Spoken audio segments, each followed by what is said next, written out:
En català hi ha majoritàriament dos tipus d'accents gràfics, l'accent greu o obert i l'accent agut o tancat. Si volem accentuar la A, és fàcil i sempre igual.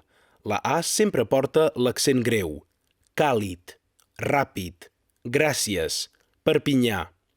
Si volem accentuar la I i la U, també és molt fàcil, ja que sempre tenen l'accent agut. Matí, jardí, útil, algú.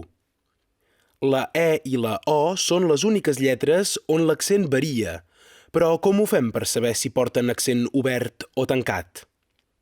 Tot primer, la diferència entre accent obert i tancat se pot sentir si escoltem bé. L'accent greu de cafè o francès no sona pas com l'accent agut de congrés o progrés. De la mateixa manera, la O tancada de sabó o qüestió és diferent de la O oberta de arròs o això. És la mateixa diferència que retrobem en francès quan pronunciem la O de poser i donne.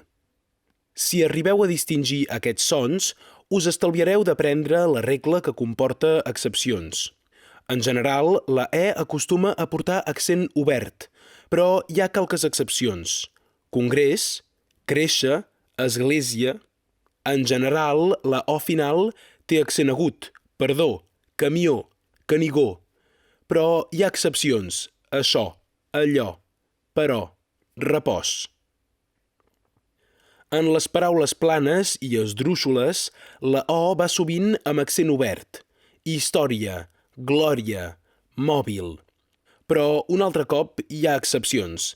Estómac, fórmula, córrer.